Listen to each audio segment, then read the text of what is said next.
আসসালামু আলাইকুম। আমি আল মুক্তাদির বিল্লাহ দাঁড়িয়ে আছি আমাদের কেদারপুর ব্রিজে, যেটাকে শেখ হাসিনা সেতু বলা হয়। এটা নিয়ে পরে কথা বলবো।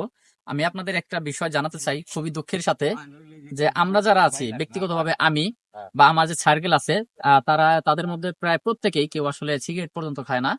তো আমি তো ঘুরতে অনেক ভালোবাসি, আমি তো সিগারেট এবং নেশা জাতীয় যে কোনো জিনিস আমি খুবই অপছন্দ করি। এবং কেউ যদি সেখানে খেতে থাকে আমি সেখান থেকে উঠে যাই। এখন বিষয় হচ্ছে কি, আমি ঘোরাঘুরি করতে প্রচুর পছন্দ করি। তো আমাদের পাশেই হচ্ছে এই কেদারপুর ব্রিজ, আমাদের গ্রামের পাশেই, যেহেতু আমরা প্রায় সময়ই আসি। তো এসে কি করি, দেখা যায় বিকেলের দিকে আসলাম বা সন্ধ্যার দিকে আসলাম, আসার পরে এইখানে প্রচুর বাতাস থাকে। তো বাতাসে আমরা বসি, বন্ধু বান্ধব মিলে আড্ডা দেই অনেকক্ষণ থেকে, তারপরে যাই। তো আমি আপনাদের একটা জায়গা দেখাই, যে মাদক সেবীদের জন্য, যে কারণে বললাম যে দুঃখের সাথে বলতে হয়, যে মাদক সেবীদের জন্য আসলে আমরা যারা ভালো আছি, যারা মাদক মুক্ত সবসময় থাকতে চাই, কিংবা হচ্ছে এরকম বিষয় থেকে দূরে থাকি, তাদের জন্য এই জিনিসটা খুবই অসুবিধার হয়ে গেছে। কারণ কি, এটা কেদারপুর ব্রিজ এবং ওই জায়গাটি দেখতে পারেন, ওই জায়গাটিতে ওই যে সবুজ ঘাসের মতো, তো আমরা ওই ওই পাশে যে রাস্তা আছে, সেই রাস্তা দিয়ে যে ওখানে বসি, বসে আড্ডা দিই।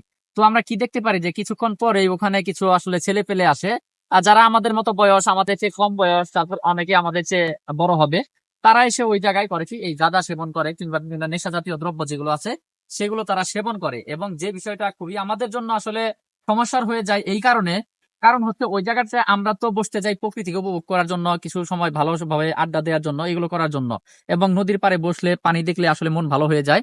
তো এই কারণে হচ্ছে আমরা যে সেখানে বসি।